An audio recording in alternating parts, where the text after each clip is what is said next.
السلام علیکم friends, defence updates میں رشین ایئر فورس کو مزید SU-35 طیاروں کی ڈلیوری سے متعلق خبر آپ کے ساتھ شیئر کریں گے۔ بیکر کمپنی کی ریکارڈ ڈرون پروڈکشن، اٹلی کا ترکی کے ساتھ دفاعی تعاون، امریکہ کی بھارت کو مزید ویپنز کی پیشکش، پولینڈ سمیت دیگر اہم بین الاقوامی دفاعی خبریں بھی اس ویڈیو میں شامل ہوں گی۔ So let's start.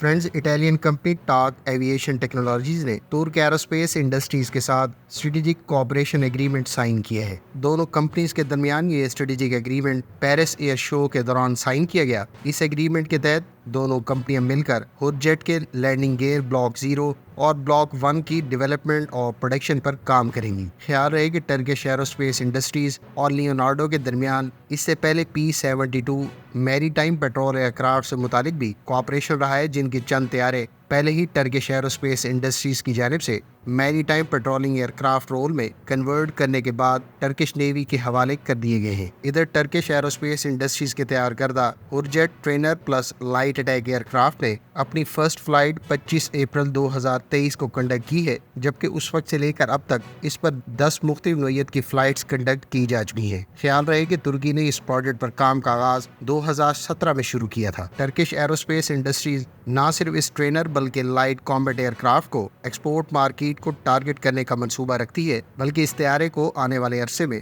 Turkish air force کے پائلٹس کی تربیت اور لائٹ اٹیک مشنز میں استعمال کے لیے انڈکٹ کیا جائے گا۔ Friends, Polish ministry of defence کی جانب سے جاری کردہ پریس ریلیز میں کہا گیا ہے کہ مقامی ایئر ڈیفنس میزائل سسٹم سے CAMM surface to air missile system کو کامیابی سے ٹیسٹ فائر کیا گیا ہے۔ Common anti air modular missile system یعنی کیم کو برطانیہ اور پولینڈ نے مل کر تیار کیا ہے، جبکہ اس سسٹم کی میکسیمم رینج 25 کلومیٹر بتائی جاتی ہے۔ یہ surface to air missile system giraffe یا بلند فائر ریڈار کو استعمال کرتے ہوئے کئی طرح کے ایریل تھریٹس کو لانگ ڈسٹینس سے ڈیٹیکٹ اور ٹریک کر سکتا ہے۔ اس کا میزائل ایکٹیو ہومنگ ریڈار سیکر کا استعمال کرتے ہوئے 1 سے لے کر 25 کلومیٹر کی رینج پر مختلف نوعیت کے ایریل تھریٹس کو انٹرسیپٹ کر سکتا ہے۔ اس میزائل کی ٹاپ سپیڈ ماک 3 بتائی جاتی ہے، جبکہ پولش حکام کے مطابق حالیہ ٹیسٹ فائرنگ کامیابی سے کنڈکٹ کی گئی۔ فرینڈ، اس سسٹم کے ایکسٹینڈڈ رینج ویریئنٹ کو پاک نیوی کی جانب سے بھی اپنی ملجم کلاس کارویٹس کے لیے MBDA سے ایکوائر کیا گیا ہے۔ آنے والے عرصے میں اس surface to air missile system کو نہ صرف ملجم کلاس کارویٹس بلکہ پاک نیوی کی یرموک کلاس OPVs پر بھی نصب کیا جائے گا۔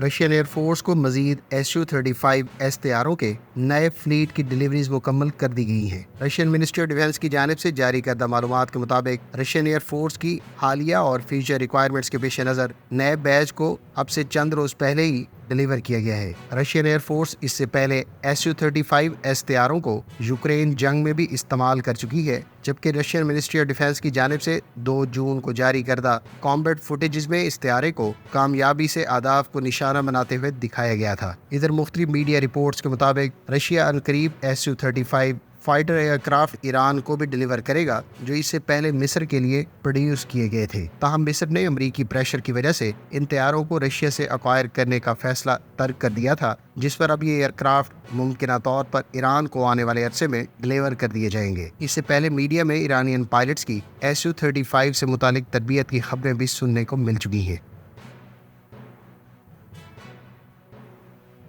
فرینچ ایئر فورس کے رفال اور دیگر طیارے آنے والے چند دنوں میں جاپان اور ساؤتھ کوریا بھیجے جائیں گے۔ فرینچ ایئر فورس کے طیارے 25 جون کو فرانس سے فلائی کرتے ہوئے الدافرا ایئر بیس متحدہ عرب امارات پہنچیں گے، جبکہ اس ایئر بیس کا استعمال کرتے ہوئے فرینچ ایئر فورس کے طیاروں کے 2 کنٹینجنٹ یہاں سے فلائی کرنے کے بعد بالترتیب ملیشیا اور سنگاپور سٹاپ اوور کریں گے۔ اس کے بعد یہ طیارے ان دونوں ساؤتھ ایسٹ ایشین کنٹریز کو 28 جون کو چھوڑتے ہوئے گوام اور پلاؤ میں اپنے امریکی اتحادی طیاروں کے ساتھ 2 سے لے کر 21 جولائی تک لارج اسکیل ایکسرسائز میں حصہ لیں گے۔ اس کے بعد یہ طیارے 24 جولائی کو ساؤتھ کوریا، جاپان اور انڈونیشیا پہنچیں گے، جہاں یہ میزبان ممالک کی ایئر فورسز کے ساتھ مشترکہ ایکسرسائز میں شرکت کریں گے۔ اس کے بعد یہ طیارے قطر اور جبوتی سے ہوتے ہوئے فرانس پہنچیں گے۔ فرینچ ایئر فورس کے مطابق اس مہم کے دوران 10 رفال بی اور سی طیارے، 5 A330 multi role tanker transport aircraft اور 4 A400M ٹرانسپورٹ ایئر کرافٹ استعمال کیے جائیں گے۔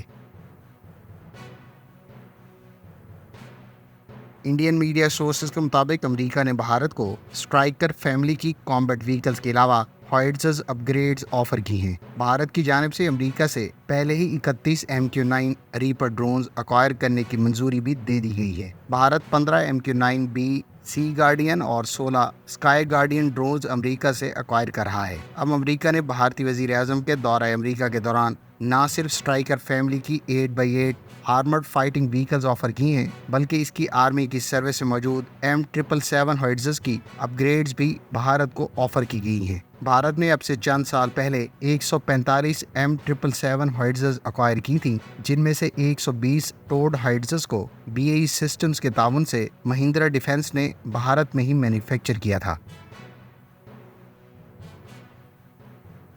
فرانس، ناروے اور امریکہ کے مشترکہ طور پر تیار کردہ national advance surface to air missile system بنیادی طور پر missile launch units, command and control stations, radars اور الیکٹرو آپٹیکل سینسرز پر مشتمل ایک short to medium range surface to air missile system ہے۔ ناروے نے اب اپنی سروس میں موجود اس سسٹم کے AN/MPQ-64 ریڈار کو اپ گریڈ کرنے کا اعلان کیا ہے۔ اس ریڈار کے کئی پارٹس ریپلیس کیے جائیں گے۔ NSM 40 کلومیٹر سے زائد کی رینج رکھتا ہے، جبکہ یہ 1 لاکھ فیٹ کی بلندی پر ایریل تھریٹس کو ڈیٹیکٹ اور ہائی آلٹیٹیوڈ پر انٹرسیپٹ کر سکتا ہے۔ اس سسٹم کو اب یوکرین کی آرمڈ فورسز بھی استعمال کر رہی ہیں، جبکہ یہ سسٹم امریکہ، ناروے اور یوکرین کے علاوہ دنیا کے 13 ممالک کے زیر استعمال ہے۔